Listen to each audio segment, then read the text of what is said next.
한국은 주한미군뿐만 아니라 세계 최정상급의 조선업, 사실 함정에 들어가는 전투 체계나 이지스 레이더나 이런 부분을 제외하고 함정 자체 정밀도만 본다 그러면은 대한민국이 세계 최고거든요. 그러니까 미국의 입장에서는 사실 한국의 조선업이 부럽고 활용하고 싶은 생각이 강할 수밖에 없죠. 트럼프 대통령이 한국의 조선업을 얘기했던 얘기는 결국 본심은 중국에 대한 압박입니다. 그건 변하지 않는다 이렇게 볼 수 있어요.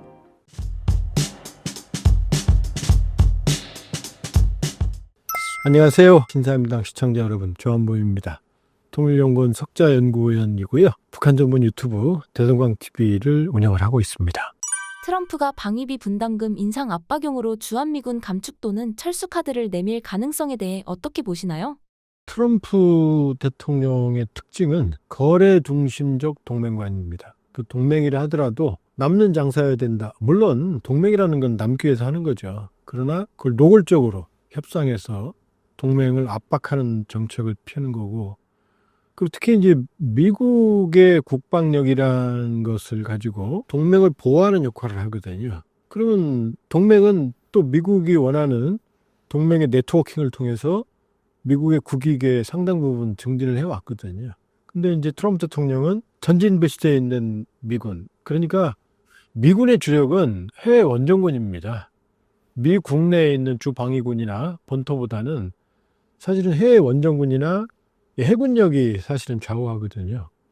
그 중에서 전진 배치되어 있는 미군들, 그러니까 주요 전진 배치되어 있는 지역이 유럽, 나토, 그 다음에 일본, 그 다음에 한반도, 이런 지역들이거든요.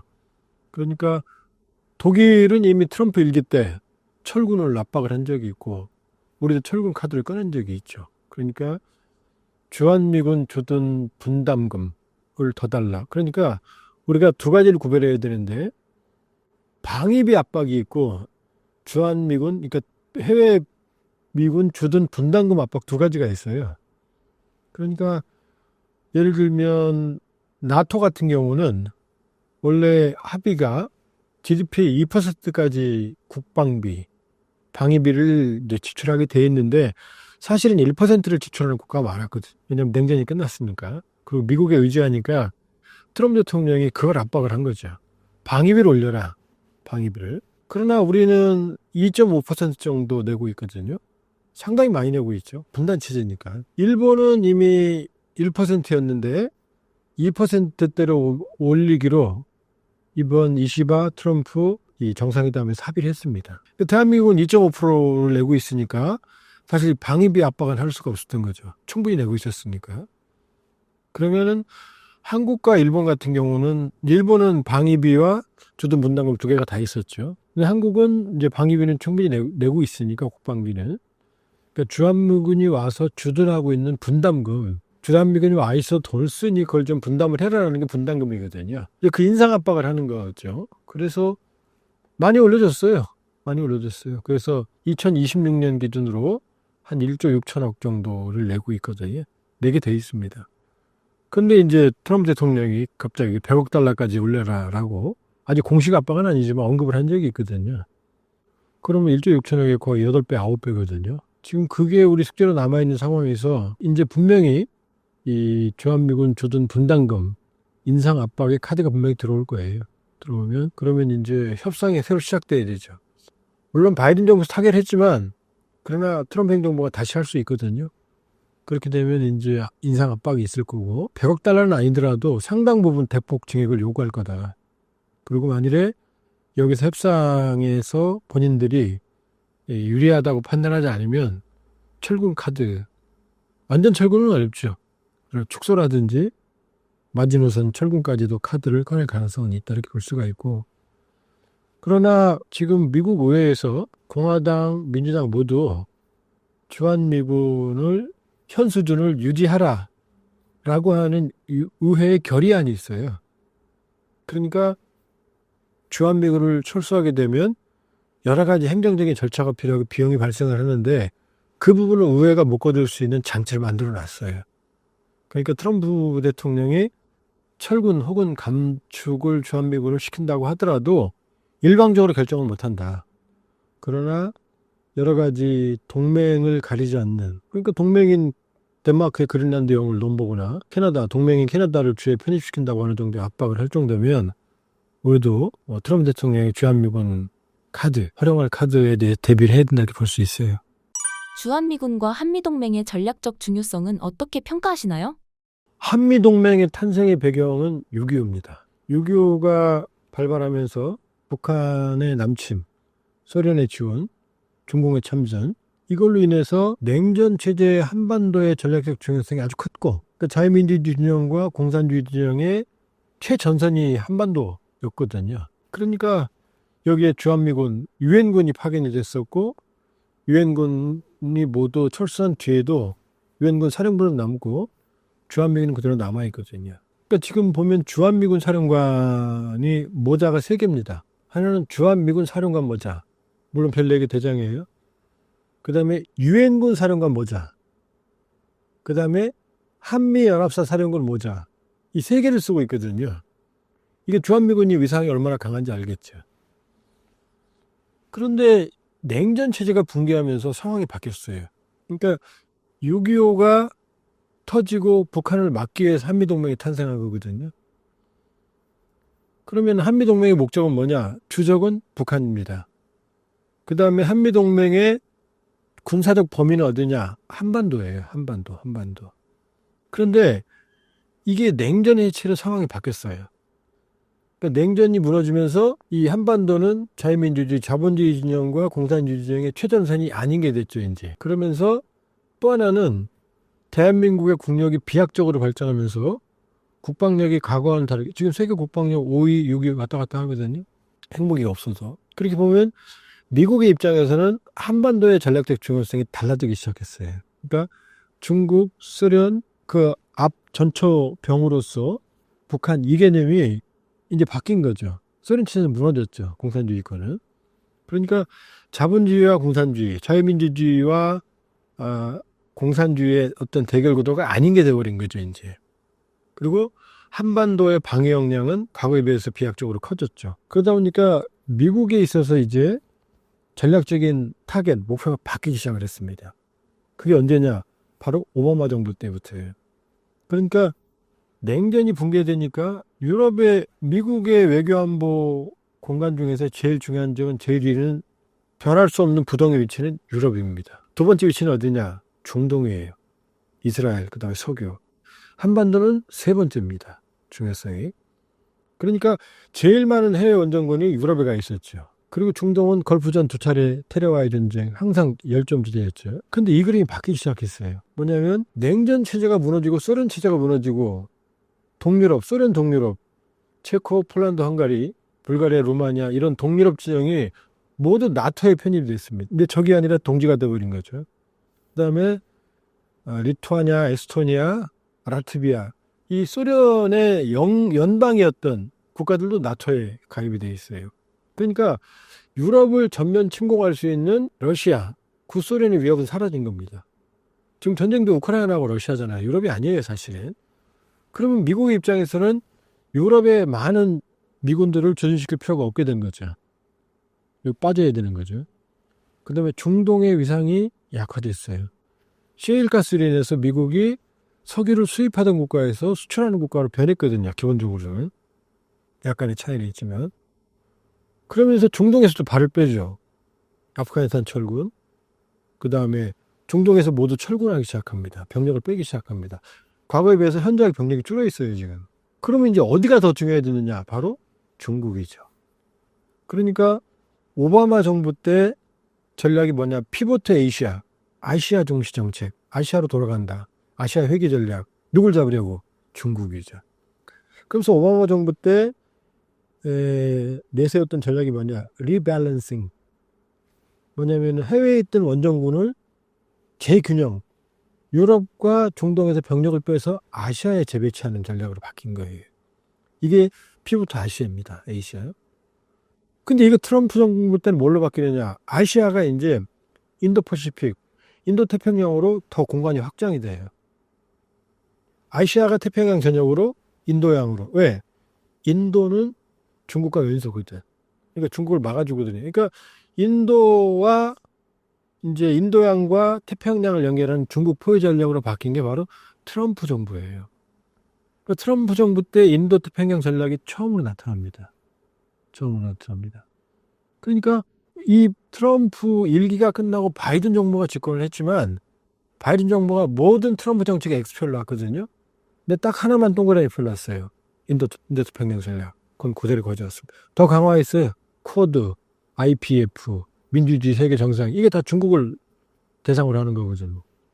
그런 상황에서 트럼프 이기가 출범했는데 트럼프 이기도 결과적으로 한 놈만 잡는다거든요. 그게 바로 중국이거든요. 자, 그러면은 모든 오바마 정부 이후에 미국 외교안보 전략에서 주적은 중국으로 바뀌었거든요. 뭐 러우 전쟁이 있지만 사실 주적은 중국입니다. 그러면서 바이든은 어떻게 했죠? 한미 미일은 됐는데 한미일이 안 됐거든요. 이걸 묶어놓은 게 바이든이거든요. 캠프 데이비드 정상회의. 윤석열 정부는 그걸 받아들였죠. 한일 관계로요. 그러면서 바이든 대통령이 캠프 데이비드 정상회의 한미일 정상회의 끝나고 나 오늘 행복하다 그랬거든요. 이게 미국이거든요. 중국을 잡으려면 한미동맹도 필요하고 미일동맹도 필요하고 한미일 삼각구도도 필요하거든요. 이걸 만들어 놓은 게 바이든이거든요. 느슨하게나마. 자, 이렇게 만들어 놨는데 2월 7일 미일 이시바 트럼프 미일 정상회담 끝나고 나서 이 한미일 협력 체제의 중요성을 다시 한번 확인했어요. 그러니까 트럼프 이기에서도 중국이라는 주적을 경제적으로 외교안보적으로 잡는다는 목적은 주저앉힌다는 목적은 그대로 있는 겁니다. 그럼 이제 한국의 전략적 중요성이죠. 자, 주한미군 28,500명보다 훨씬 많아요. 근데 이 주일미군은 섬이잖아요. 대륙에 붙어 있질 않잖아요. 근데 주한미군은 어디 있죠? 중국이랑 붙어 있는 대륙에 전진 배치되어 있단 말이죠. 히틀러가 2차 세계대전에 진 이유 중에 하나도 영국 도버 해협, 영국 공방전, 영국을 눈에 보일 정도 거리의 해협을 건너지 못해서 졌거든요. 결과적으로는. 그 다음에 몽고가 일본을 결국은 점령을 못했잖아요. 바다를 못 건너서. 바다가 그렇게 중요한 거거든요. 중국이 대만을 호시탐탐 넘보지만 바다라는 장벽에 가로막혀 있어요. 바다를 통해서 대규모 인원을 수송해야 되잖아요. 이게 어려운 일이거든. 만일에 이 중국을 압박을 하는데 주한미군이 없다고 생각해 보세요. 주한미군은 지금 캠퍼프리스 평택에 본부가 있거든요. 이 한반도에 대한민국에 주둔한 주한미군의 육상 병력이 혹은 전진 배치된 공군기지가 만일에 움직이기 시작을 하면 중국에겐 비수가 되는 거죠. 주한미군의 주력 탱크와 장갑차들이 만일에 전속력으로 질주하면 만주까지 가는 데는 한나절 정도밖에 그것도 안 걸려요.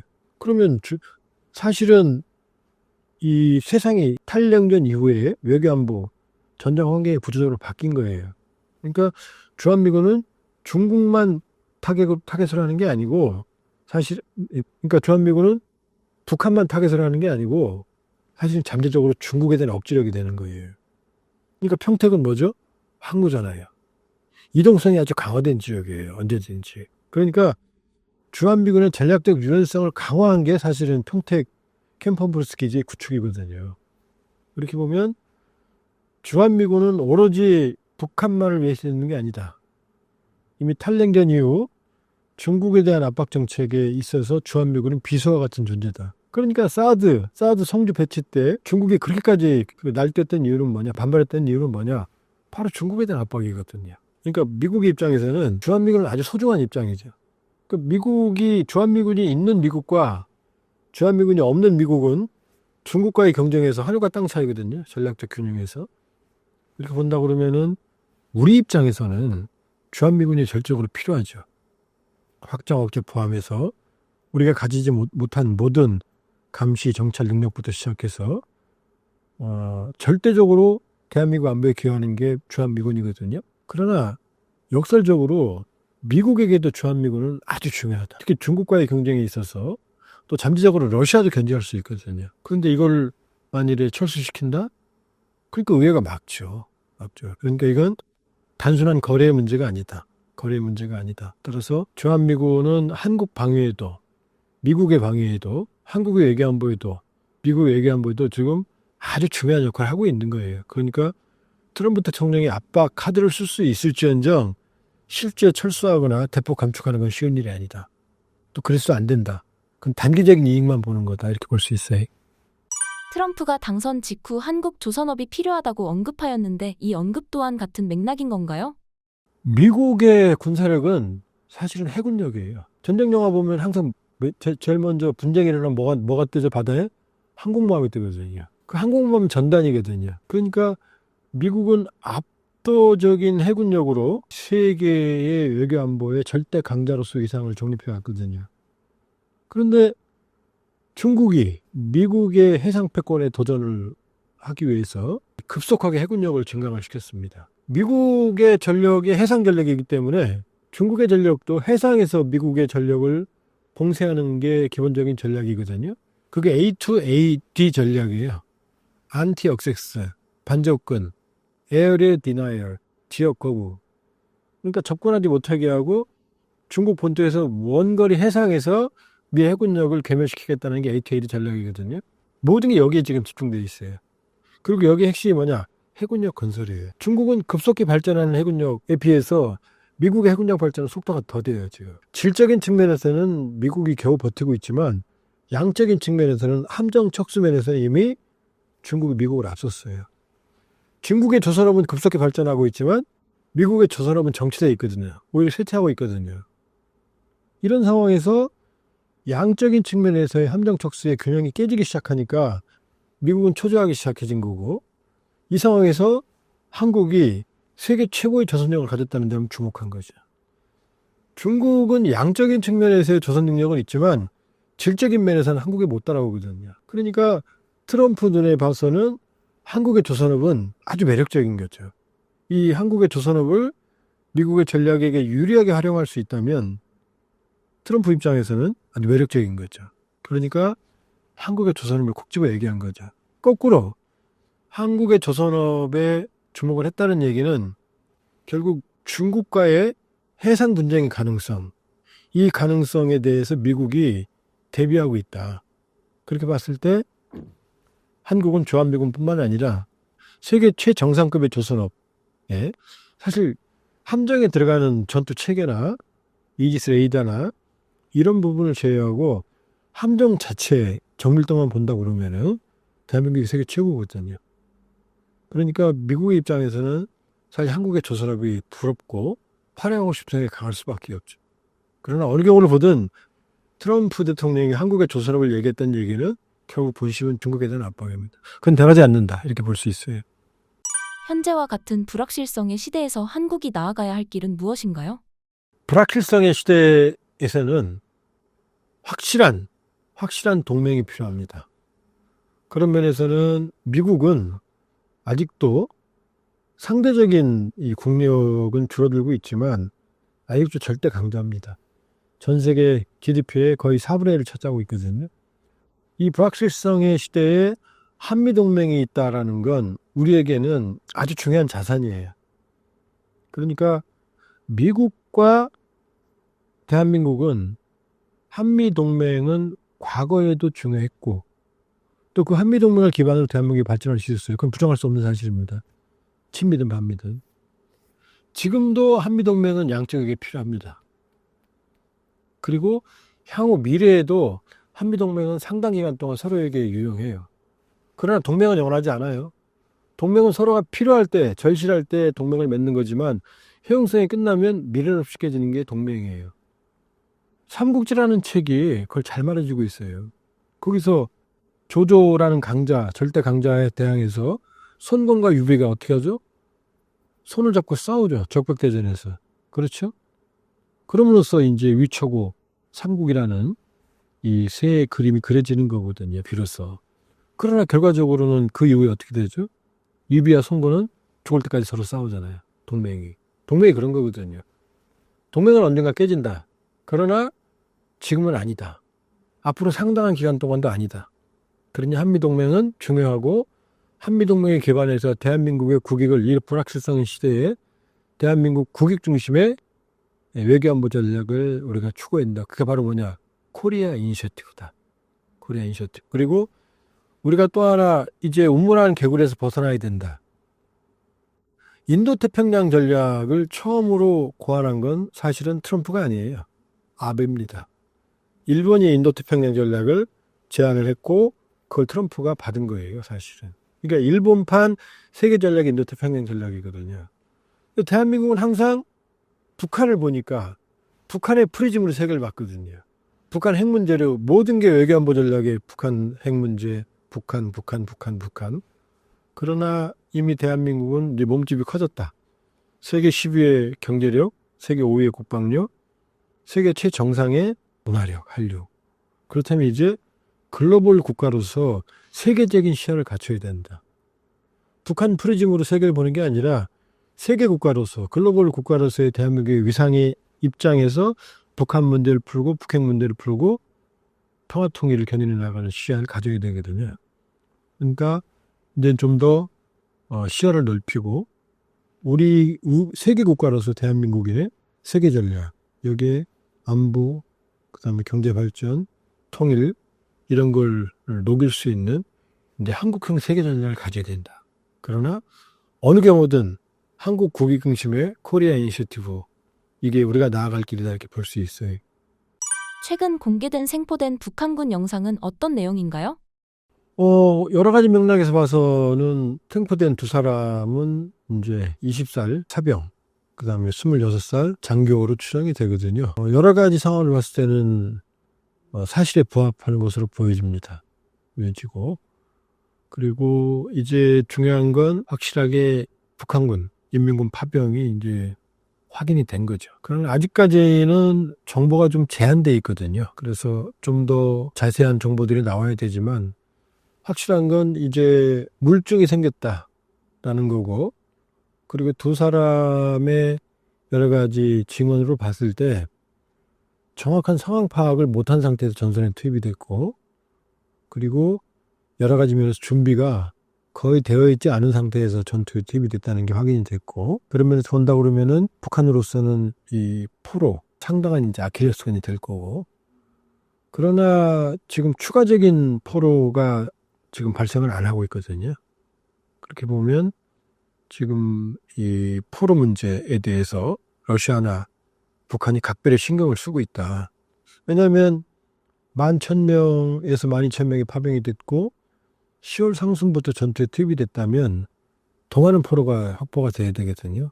그 포로 발생률이 너무 작아요. 이렇게 보면 러시아, 북한 모두 이 포로 문제를 회피하기 위해서 다양한 수단을 쓰고 있는 게 거의 확실해 보입니다. 북한군이 포로로 잡혔을 때의 매뉴얼은 무엇인가요? 북한군의 우리를 치면 이제 복무 신조 같은 게 있어요. 그 중에 제7조 7번째 조항에 보면 포로로 잡히지 않는다는 조항이 들어있어요. 여기 온 북한군 출신도 다 외우고 있어요. 그런데 거기에 자결한다 이런 내용은 없어요. 북한이 이 영화나 어떤 이런 걸 보면, 그러니까 적의 화고, 적의 진지나 아니면 적의 뭐 기관총 그 포대나 이런 쪽으로 이제 산화하는 건 있어도 그냥 포로로 잡히지 않기 위해서 뭐 자결한다 이런 내용 그렇게 생각보다 많지 않거든요. 그렇게 보면 아직은 모른다. 아직은 지금 북한군이 포로로 잡히게 되면 자결하라라는 매뉴얼이 있다라고 그러는데, 그 실제 현재까지는 그걸 완벽하게 그 부분을 확인할 수는 없어요. 그러니까 여기 와 있는 남쪽에 오신 분들 비슷한 MZ 세대들이죠. 그분들 얘기 들어보면 갈려요. 실제로 그렇게 자결할 가능성이 있다는 게 있는 반면 북한 애들도 우리하고 똑같거든요. 개인주의 강하고 그다음에 이념보다는 자기 실리에 강한 사람들이거든요. 그러니까 일방적으로 따르지 않는다라는 사람들이 또 난이거든요. 그리고 나오고 있는 현재까지 그 영상들도 진위 여부가 좀 불분명합니다. 예를 들면 최근에 나온 영상 중에 목을 매는 밧줄이 나무에 걸려 있고 거기 나무에 이제 하늘이라고 이렇게 글씨가 한글로 써 있는 부분이 있거든요. 그리고 이제 그 밑에 북한군 시신으로 추정되는 시신을 보여준 이런 사진들이 있는데, 만일에 실제로 포로가 되기 싫어서 자결한다고 그러면은 그러면 사실은 그 목맨 사진 같은 게 있어야 되거든요. 그건 없거든요. 그리고 그 전쟁에서 그 올가미 만들 시간이 어디 있습니까? 자결하면 그냥 총으로 자결할 수 있는 거지. 그러니까 이게 아직 심리전인지, 뭐 가까이 오면은 뭐 수류탄을 터뜨린다든지, 그 다음에 뭐 김정은 장군 만세하고 죽었다든지, 이게 설명이 안 되는 게 우크라이나 군들이 북한 말 모르거든요. 근데 김정은 장군 만세하는데 그걸 알아들을 수가 없거든요. 그러니까 지금 현재 우크라이나에 있는 인민군 북한 관련 얘기들은 반은 걸러들어야 된다. 러시아나 우크라이나에 의한 심리전이 되게 많이 있다. 그러나 확실한 건 북한군이 참전했고, 그리고 지금 여러 가지 우크라이나, 미국, 대한민국 국정원 또 기타 정보를 종합해 봤을 때 12월 상순경부터 11,000에서 12,000명 되는 북한군이 쿠르스크 전투 본격 참여했고 2월 중순 현재 4분의 1, 최소 4분의 1에서 최대 50%까지 병력 손실이 있는 걸로 추정이 된다. 어느 경우든 단기간에 괴멸적인 타격을 입었다 이렇게 볼 수가 있고요. 따라서 북한군은 이 정도면 정상적인 전투 능력을 상실했다. 보충병을 받든지 아니면 부대를 축소 재편해야 되거든요. 그런 과정이다. 따라서 단기간에 너무나 많은 손실을 입었고 개별적 타격을 입었고 따로 정상적인 전투력을 발휘할 수 있는 상황이 아니다 시군. 여기까지 볼 수 있습니다. 계속해서 우크라이나가 생포 북한군 영상을 공개하는 속내가 무엇인가요? 그러니까 우크라이나 입장에서는 북한군이 파병됐다라는 건 우크라이나에게 아주 호재죠. 트럼프 대통령도 북한군 파병에 대해서 문제가 더 복잡해졌다 이런 표현을 쓴 적이 있거든요.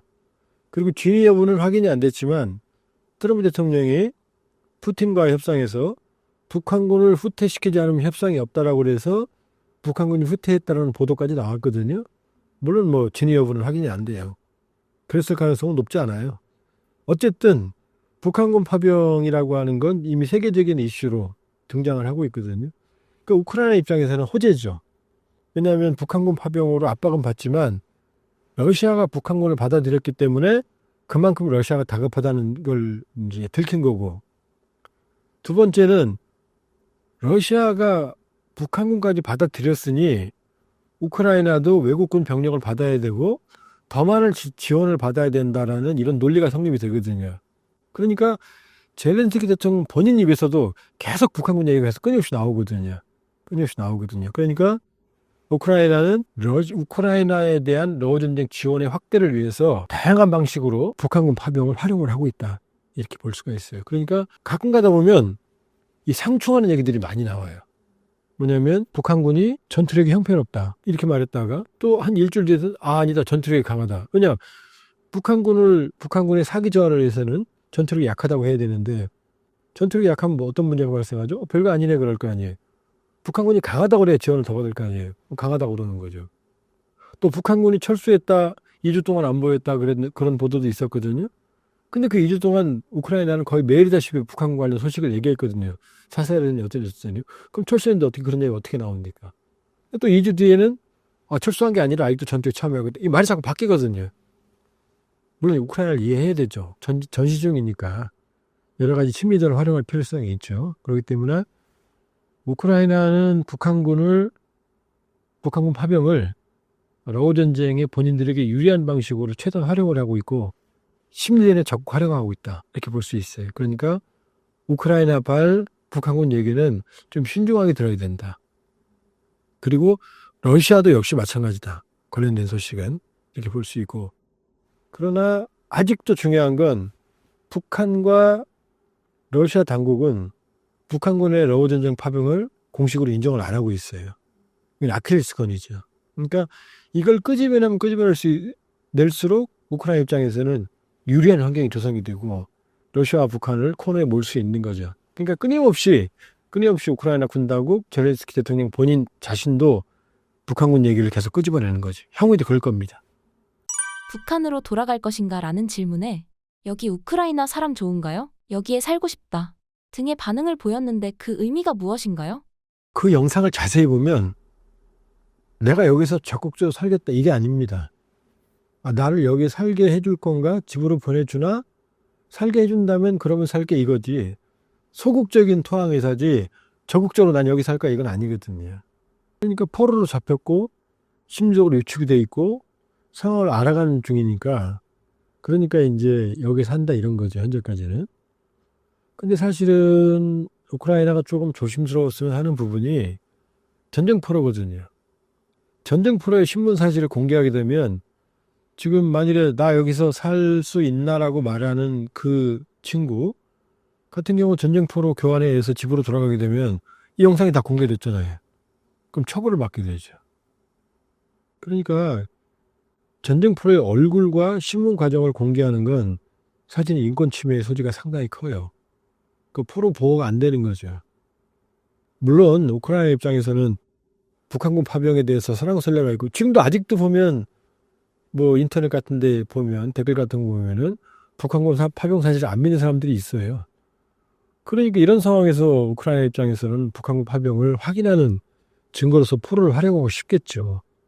그러나 사실은 포로에 대한 많은 정보들이 노출되고 공개될 경우에는 사실은 이 포로 인권에 상당한 침해가 발생하게 돼요. 그러니까 원래 신원 공개하면 안 돼요. 신원 공개하지 말고 사실은 얼굴도 모자이크 처리하고 목소리도 변제하고 그럼 이제 포로가 보호가 되거든요. 그러니까 우리 같은 경우도 사실은 일부 언론에서 그렇게 하거든요. 그런 면에서는 우크라이나 입장을 이해할 수는 있지만 지금 상황에서는 포로가 너무 심리전이나 러우 전쟁에 이 우크라이나의 어떤 의도대로 활용이 되고 있다 이렇게 볼 수 있고 그런 면에서는 안타까운 측면이 있죠. 앞으로 이 문제가 어떻게 해결될 것으로 보시나요? 지금 복잡합니다. 왜냐하면 러시아도 북한도 파병 사실을 인정하지 않고 있거든요. 아니 이 사람들이 가지고 있는 게 지금 소수민족, 러시아 내 소수민족 신분증, 위조된 신분증으로 보여져요. 근데 만일에 이걸 러시아가 부정을 하면 또 북한도 자국군이 아니라고 부정을 하면 이 사람들은 전쟁 범죄자가 되는 거예요. 군인이 아닌데 전쟁에 참전했으니까. 그러니까 이 인권 보호를 못 받죠. 포로 인권 보호를. 그러니까 그런 면에서는 좀 문제가 발생을 하고 또 하나 만일에 북한인이라는 게 확인이 됐다 하더라도 본인들이 한국 송환을 원하지 않으면 우리가 송환해 올 수가 없어요. 헌법상은 대한민국 국민이지만 국제법적으로 북한은 다른 나라거든요. 본인들이 원하지 않는데 데리고 오면 납치가 되는 거죠. 원한다면 그때부터는 얼마나 데리고 올 수 있죠. 또 하나는 뭐냐.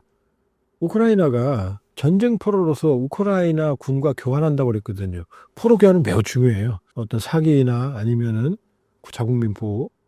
그러면서 지금도 포로 교환이 계속 이루어지거든요. 그러니까 우크라이나 입장에서는 러시아의 신분증을 가지고 있으니까 러시아 군으로 일단 취급되니까 교환을 하겠다는 거죠. 북한군이라는 걸 알면서도. 자, 이게 현 상황이고요. 그런데 러시아가 북한군으로 소모품 취급하는데 이걸 우크라이나군과 자국군과 바꾸지 북한군을 데려오게 해서 그 자기들이 아주 소중한 우크라이나 폰을 맞바꾼다? 그럴 가능성이 희박하죠. 그러니까 불행하게도 북한군 포로들은 사실 지금 사각지대에 놓여 있다. 운명을. 그리고 저렇게까지 공개가 되면 돌아가서도 사실은 신변 안전을 보장을 받을 수가 없는 그런 상황에 놓여 있는 거죠. 만약 한국에 송환이 될 경우 기자회견을 하게 될 가능성도 있을까요? 만일에 신분이 공개됐기 때문에 만일에 국내에 송환되면 뭐 그럴 가능성을 배제할 수는 없죠. 그러나 우리가 좀 신중히 생각할 필요가 있는 게 만일에 그렇게 되면 포로 이 국내로 송환된 이 북한군 가족들, 북한에 있는 가족들의 피해를 볼 수가 있거든요. 그러니까 이 상황에서는 어떤 정치적인 어떤 활용, 뭐 그 효용성을 부정할 수는 없지만 그러나 사실은 비공개리에 조용한 외교를 통해 데리고 오는 게 최선의 방법이다. 이 상황에서는 포로의 인권, 그다음에 여러 가지 문제 이런 것들을 피하기 위해서 왜냐하면 러시아와의 관계에서도 문제가 발생할 수 있거든요. 북한군 포로의 국내 송환 문제는 공개보다는 조용한 외교 영역에서 해결하는 게 좋다. 이게 모든 면에서 비용도 줄고 그리고 포로 인권 보호도 되는 가장 효과적인 방법이라고 할 수가 있어요. 앞으로 러우 전쟁은 어떻게 전개될 것으로 보시나요? 이미 러우 전쟁은 트럼프 효과가 나타나고 있어요. 트럼프 당선 이후로 전투가 격화됐지만 그런 전쟁을 뒤집으려는 게 아니고 휴전에 대비해서 최대한 영토를 확보하려는 거예요. 그리고 이미 트럼프 진영과 푸틴 진영 간의 접촉이 있다. 직접 통화가 있다라는 이런 설들이 나오고 있거든요. 그리고 켈로우 특사 같은 경우는 러우 전쟁 특사 같은 경우는 이미 시한까지 얘기가 나오고 있거든요. 지금 트럼프 진영이 공표는 안 했지만 트럼프 진영의 얘기를 들어보면 트럼프 취임 후 100일에서 6개월 사이에 전쟁을 끝낸다. 물론 끝낼 수는 없죠. 영토 문제 때문에. 종전은 어렵고 아마 휴전 가능성은 매우 높거든요. 러시아는 현재 상태에서 휴전하는 게 목적이고요. 그러면 한반도의 절반 면적, 남한 면적 정도를 차지하고 있거든요. 그건 절대 안 내놓을 거거든요. 그리고 푸틴, 트럼프 진영은 그걸 인정해 줄 가능성이 있거든요.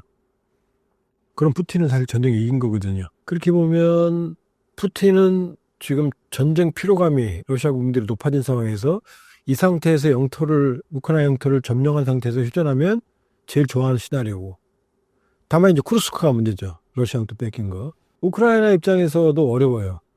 우크라이나 국민의 상당수가 이제 영토를 뺏겨도 좋으니 휴전하자라는 여론이 커지고 있고, 나토에서도 지금 우크라이나 지원 여론이 감소하고 있어요.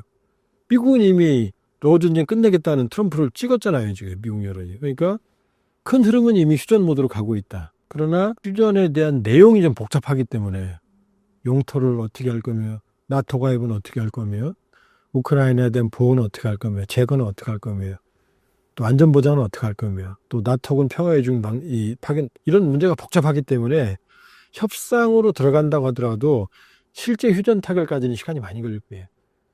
6.25도 3년 중에 거의 2년을 휴전 협상을 했거든요. 그러니까 휴전 모드로는 들어갈 거다. 그러나 지리한 협상 과정이 될 수도 있다. 그러나 지금 상황에서 양쪽 모두 러시아는 우크라이나를 완전히 점령을 못하고 우크라이나는 실질을 완전히 회복을 못하고 이게 현실이거든요. 휴전 흐름으로 갈 거다.